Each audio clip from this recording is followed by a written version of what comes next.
Alrighty, welcome to a brand new video on Leyenda. This time we're looking at the B section. So this is live practice. I haven't had a look at this in a few weeks, so it's going to be a bumpy ride, just to let you know. 70 beats per minute. I'm looking at now to make it nice and easy for me to focus on what I'm doing. Main goal here is legato. This is the melodic section, so everything has to kind of join and gel together. Right, still setting up, as you can see. Here we go.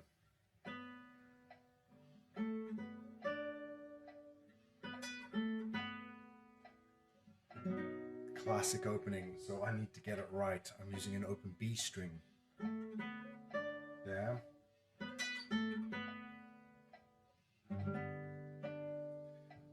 Bar chords, again.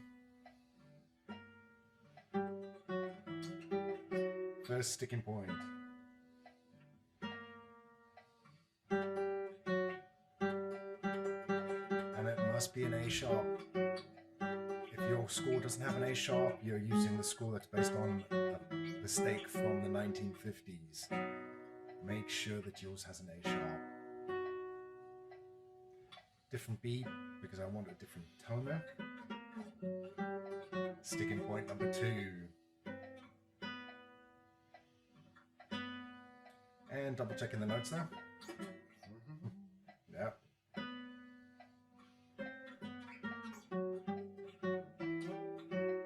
And again, I'm altering the octaves there, so I'm using E to F sharp with fingers 1 and 4. So that when I play this without a metronome, I can really milk it for all that it's worth.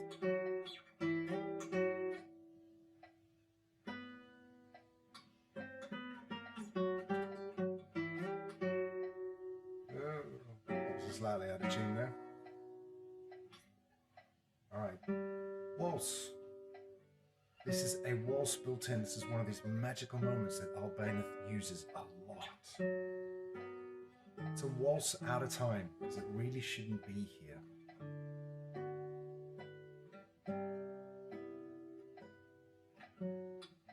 And I forgot the notes here, so again, I'm going to double check what the hell I'm meant to be playing, because I played a couple of different ways, and I've discovered a new way of playing it just recently, and that hasn't set into my muscle memory. So you can play it with, I use open strings on the G, B, and E, but that F sharp there and the E I actually use as a bar chord now. There, bar chord to get those notes. So I'm going to go over that again and try and gel it all together now.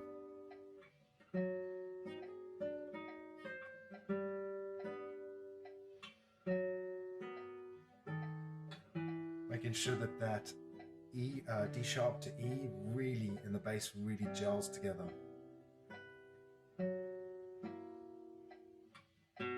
Okay, flamenco. And again, double check your score. Some scores have 2 beats here. Some don't. Some just have 1. It should be 2. This is pure flamenco. And again, here we go. I'm going to double check the score again because my memory of this section is not that great, as you can hear.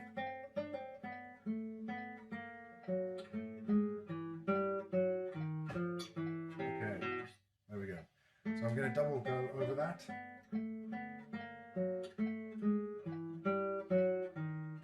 And you should hear 2 voices bouncing down the fretboard there. Back into.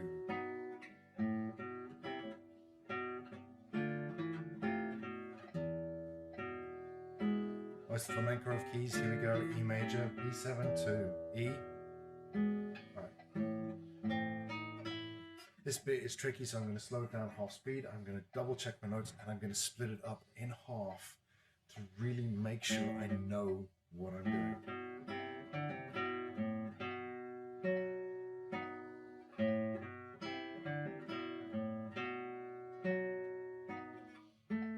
So just going over everything again, gelling it all together. As smaller chunks to now the big chunk.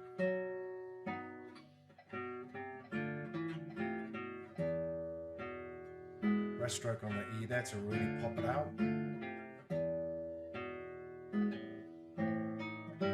I love this bit. So half speed on this bit, because the fingering here is quite tricky. There's a lot of contractions and complex left hand work that I'm looking at here.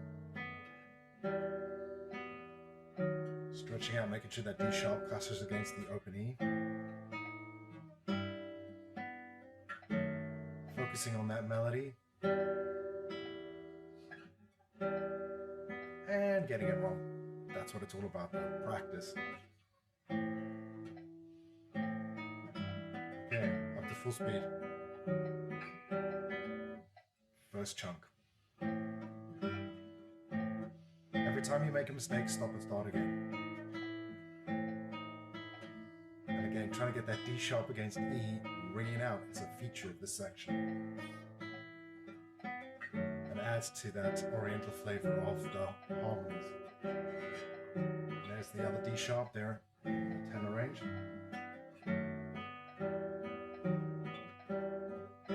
Okay, next chunk. This one's not as difficult. Starting from the C.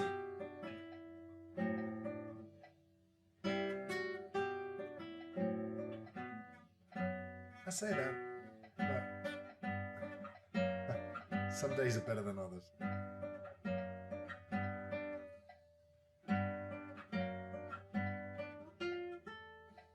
And again, here we go, this lovely melody. On the piano, this is octaves or 15ths, I think, if I remember correctly. It is possible to do that, and Goha Verdania has done a fantastic version of it. If you can, Instagram her, check her out.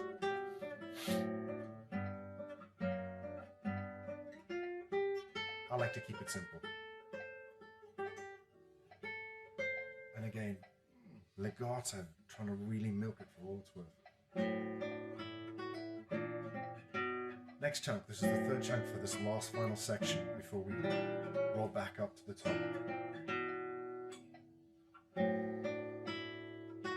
And again, trying my best to make sure all of those notes ring out clearly and nice and clean. Double checking my notes there, so I'm working from memory.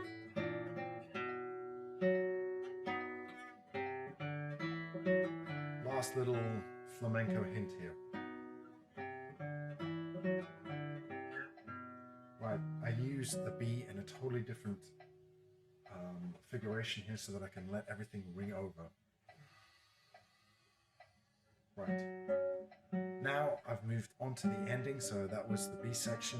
This is the sort of run back into the top of the piece.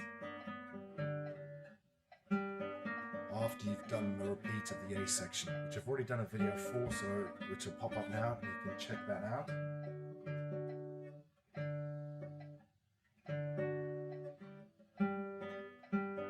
There is no doubt that this is tricky because of those stretches, and you've got to do that stretch between fingers 3 and 4, so you need to work on that separately.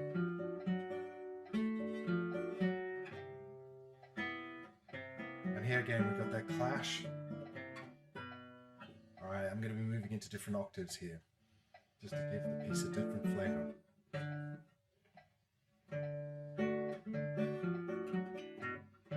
So I'm trying my best to concentrate on getting those notes nice and clean, especially on the last 2 runs through this idea.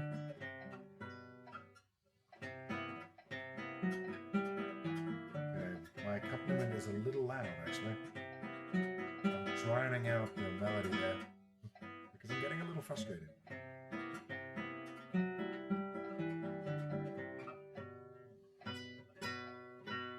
And notice my fingering there for that octaves. That's a double octave, the way it should be in the original.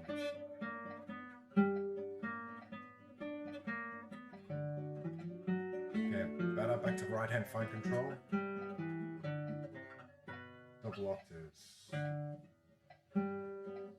So going over this chunk, trying to make sure that I've got all the notes nice and the ideas gel together properly. Yeah, that 4th finger stretching out there is a sticking point.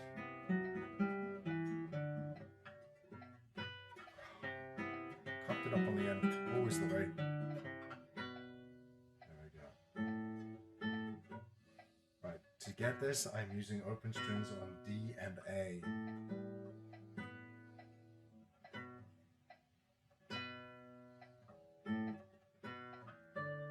It's been a while since I've played this.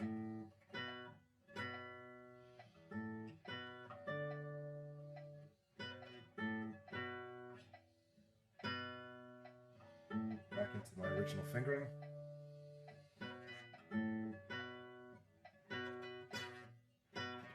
And again, that's quite tough, so I will practice that a bit. Harmonic, which you will get in some editions. And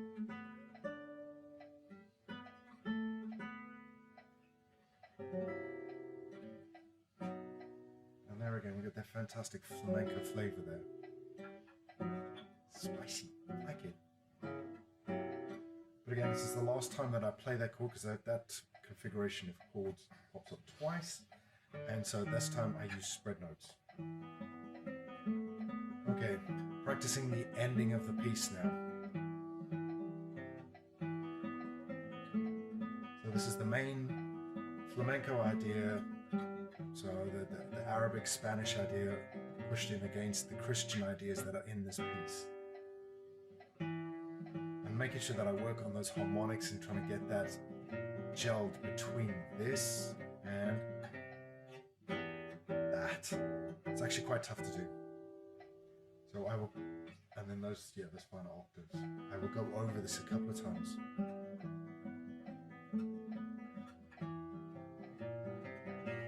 And 3, and 1, and 2. In my head, I am counting.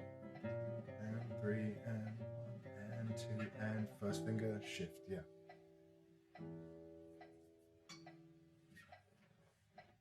Alrighty, what's going on? So now I am literally playing the bit that I have missed out. I don't like playing this with a metronome because this is meant to be free.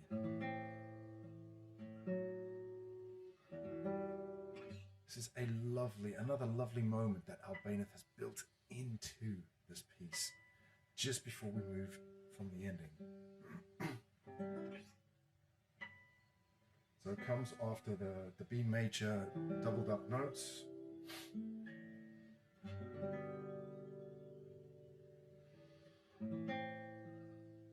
I'm focusing on those melody notes, trying to make sure that they float above all the accompaniment underneath it.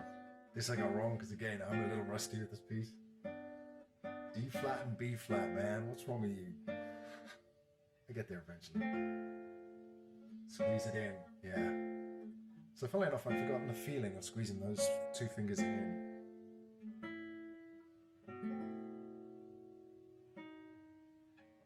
Super important to make sure everything floats over each other into the ending.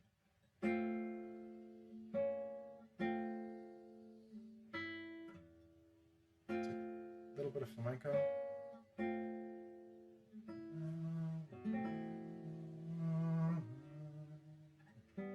Thirds floating over. E. The guitar whispers in the night. That's a great quote. I can't remember where I got that from, but that's what that's meant to be. The guitar whispering in the night on a hot Spanish evening. Still not happy with that ending. It has been a while. Practicing the dynamics.